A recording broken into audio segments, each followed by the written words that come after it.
Olá, gente! Eu resolvi então gravar este vídeo falando das 12 leis universais. Esse assunto das 12 leis universais não é nenhuma novidade. Se vocês quiserem, vocês conseguem achar facilmente na internet muito material sobre esse tema. Essas 12 leis universais, elas foram propostas por duas estudiosas do assunto. Elas se chamam, se não me engano, doutora Norma Milanovic e doutora Shirley McCann.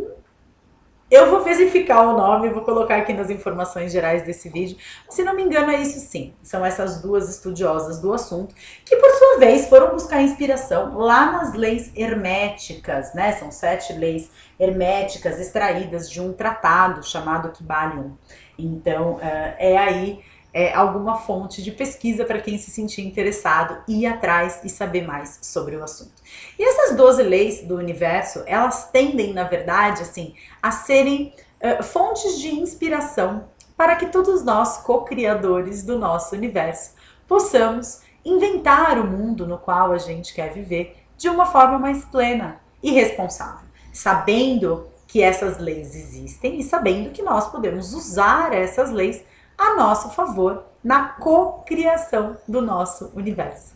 Então, eu vou falar as 12 leis para vocês e espero que vocês usem isso a favor de vocês, porque a gente fala muito da lei da atração. A lei da atração é a 7ª lei universal, mas ela é só uma das leis. Existem outras leis que inclusive suportam a existência da lei da atração. Então, falar um pouquinho sobre essas 12 leis do universo é inclusive uma forma de explicar um pouco mais a respeito de lei da atração. Então, vamos lá. A primeira lei universal é a lei da unicidade divina. Se a gente for pensar no Big Bang, fica muito fácil da gente entender essa lei, porque na verdade todos nós estamos interconectados. Energeticamente nós estamos interconectados. Aí a gente tem as teorias todas modernas, a gente tem a teoria dos 6 graus de separação, que através de 6 pessoas a gente chegaria em qualquer pessoa no mundo, mas isso num aspecto mais material. A lei da unicidade divina, ela prega que na verdade todos nós somos um.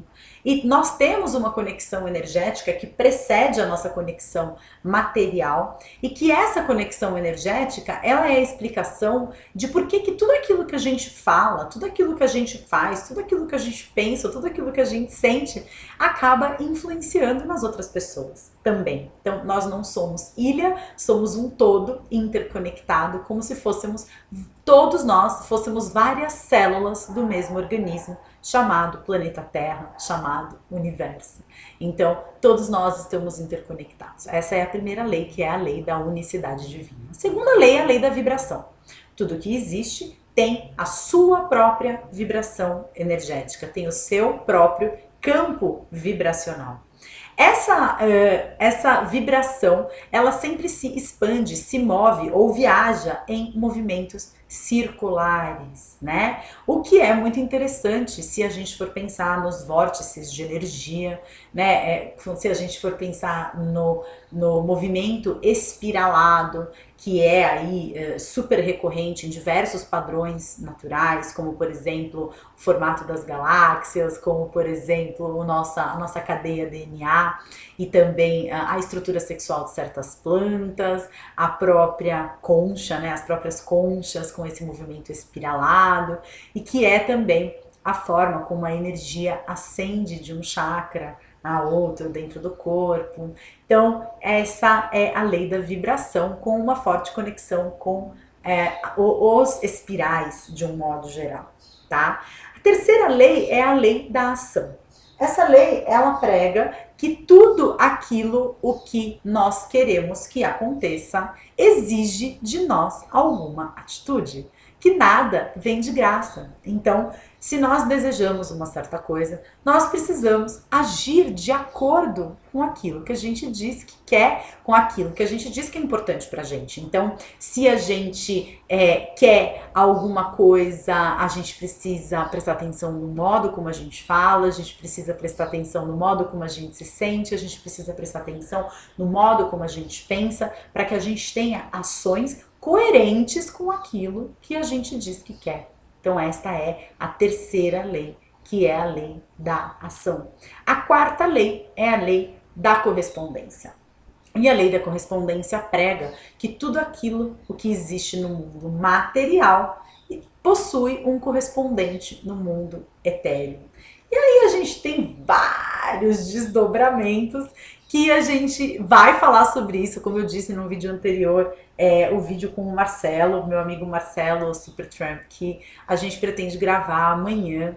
Eu sei que nem todo mundo que está assistindo esse vídeo vai assistir na ordem cronológica em que foi gravado, mas a intenção é que a gente consiga gravar esse vídeo amanhã falando sobre um tema super motivador e interessante, que é o assim na Terra como no céu, né? A questão de tudo aquilo que existe no mundo material possui um correspondente no mundo espiritual. Tudo aquilo que existe na Terra existe no céu, tudo aquilo que existe no pequeno existe no grande, micro e macro, o tempo todo se expressando como se fosse um fractal, como se fosse todas as informações de tudo que existe contida numa única célula. Então essa é a lei da correspondência, tudo que existe possui o seu correspondente no outro plano. A quinta lei é a lei da causa e efeito, e essa lei muitas vezes é difícil das pessoas incorporarem nas suas vidas, porque exige que elas saiam muitas vezes da posição de vítima, porque essa lei diz que nada do que acontece é por acaso e que muitas vezes a gente é o causador daquilo que acontece com a gente. Então isso nem sempre é agradável da gente pensar, mas que tudo é resultado de uma ação e de uma reação. Tudo aquilo que existe tem uma causa de estar existindo.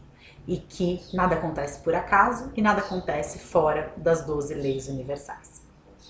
A sexta lei é a lei da compensação, que significa a lei da causa e do efeito aplicada a questões de abundância, a questões de reconhecimento, a questões de retribuição. Então, a gente tem aquilo que a gente merece ter. A gente tem aquilo que a gente precisa ter. E a gente tem aquilo que a gente vem plantando para ter. Então, se você quer saber o que você vem vibrando, como anda a sua qualidade energética, é só você olhar à sua volta, prestar atenção nos amigos que você tem, prestar atenção no dinheiro que você tem, prestar atenção na saúde que você tem. E você vai ter um bom indício da energia que você vem vibrando, porque pela lei da compensação você está recebendo de volta exatamente aquilo que você está manifestando.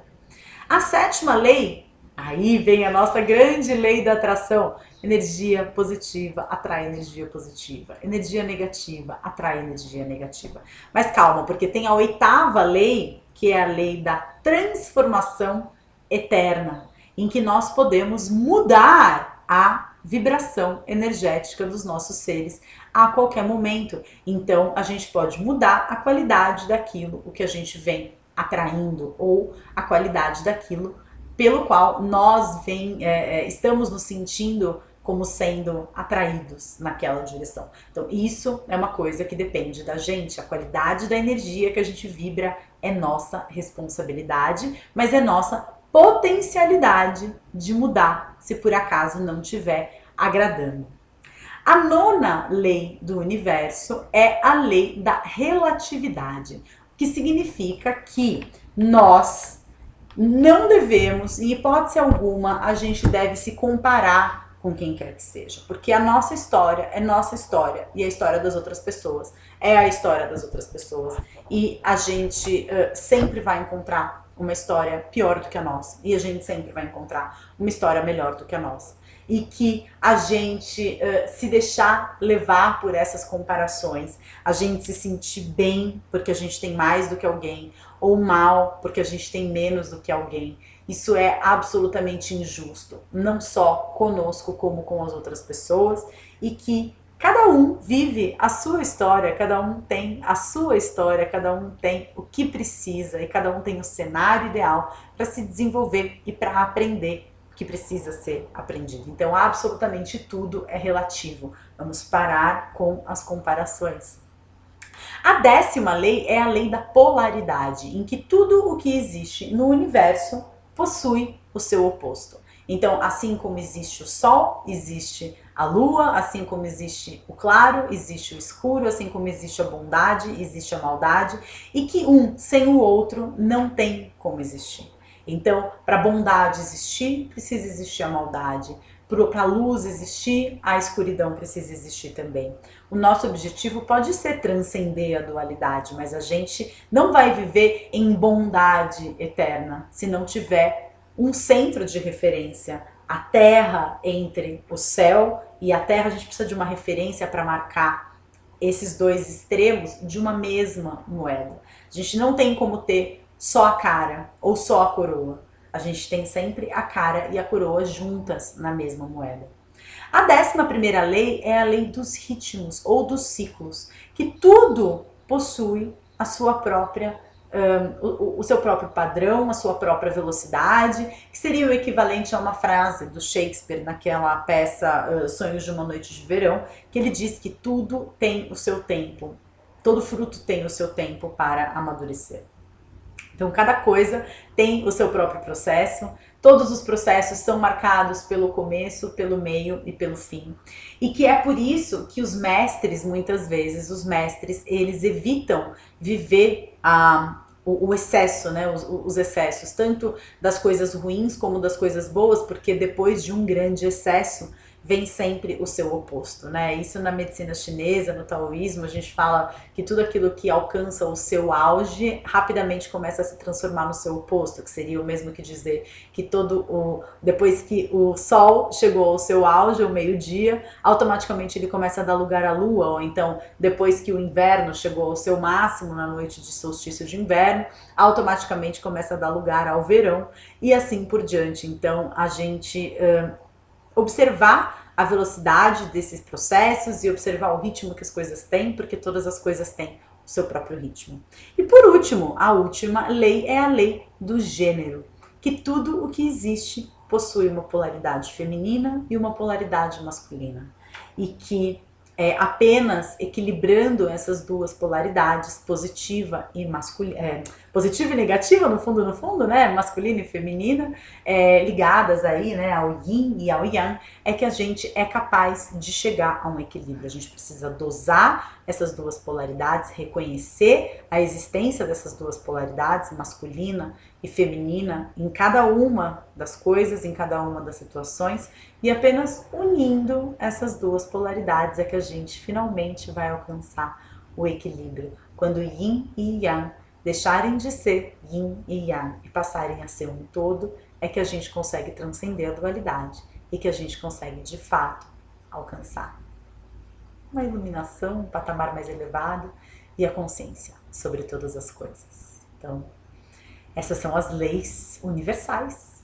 A gente é obrigado a seguir essas leis, quer queira, quer não, estamos sujeitos a elas. Então, que saibamos usá-las a nosso próprio proveito para coisas construtivas. Gratidão, namastê e até a próxima.